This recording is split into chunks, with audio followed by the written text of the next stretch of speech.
स्त्री की अगर बात करें तो स्त्री अमर कौशिक जी ने डायरेक्ट की है, और मुझे लगता है कि इस वक्त के सबसे विजनरी मेकर्स में से एक है।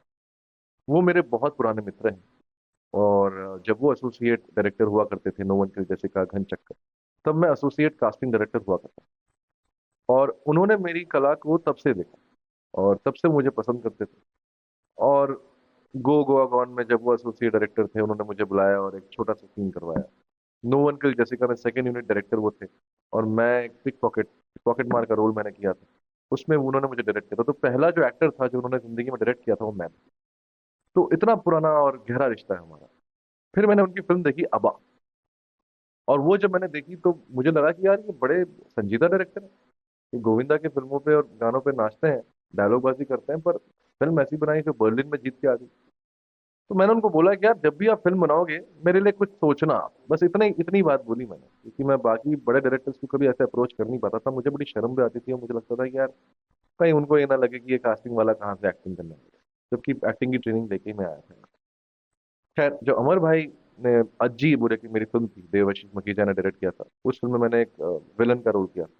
बहुत ही डार्क और इंडी फिल्म थी। वो देख के उन्होंने मुझे कॉम्प्लीमेंट दिया कि यार तुम्हें देख के अमरीश पुरी जी की याद आ गई।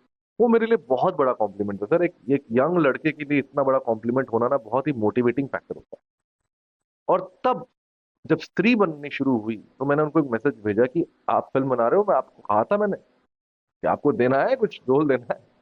तो उन्होंने मुझे जना का रोल करने के लिए कहा, और मैंने कहा मैं जना नहीं करूंगा। ये मैं तो यार दिल्ली से हूँ, और मैं, जैसे कि आप विदा में देखते हैं, मैं थोड़ा सा जैसे कहते हैं एटीट्यूड वाले कैरेक्टर्स और ये सब चीजें ढूंढ रहा था।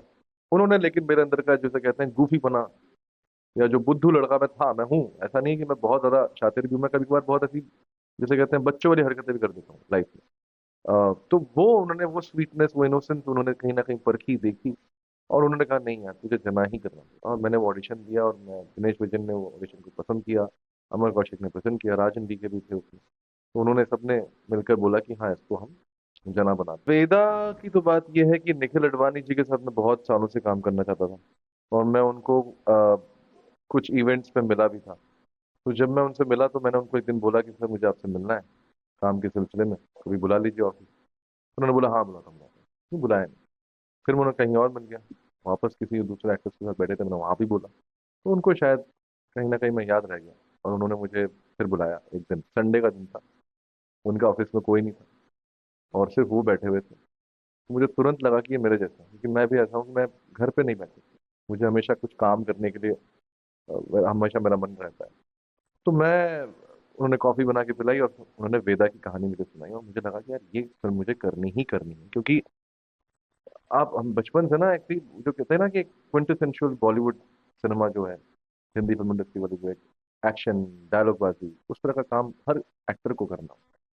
तो मुझे लगा यार ये मैं करता हूँ, और ये मेरे लिए चैलेंज भी था, क्योंकि जॉन अब्राहम जैसे बड़े एक्शन स्टार के साथ जब आप स्क्रीन पे खड़े हैं, तो वो भी एक बहुत बड़ी जिम्मेदारी होती है कि मतलब आप दर्शकों को निराश ना करें, कहीं उनको ये ना लगे कि यार विलन ठंडा पड़ गया या ढीला पड़ गया। तो मुझे लगा ये मेरे लिए एक बड़ी, बहुत बड़ी सीख भी होगी, और बहुत बड़ा चैलेंज भी होगा कि मैं बिना बॉडी बनाए ऑडियंस को ये कन्विंस कर दूं कि मैं जॉन के कैरेक्टर के, जो जॉन अभिमन्यु जो कैरेक्टर वो प्ले कर रहे थे, उस पर हावी हो सकता हूँ। श्रेष्ठ भारत पर खबरों से जुड़े रहने के लिए चैनल को सब्सक्राइब और लाइक करें, बेल आइकन दबाएं और देखते रहें श्रेष्ठ भारत।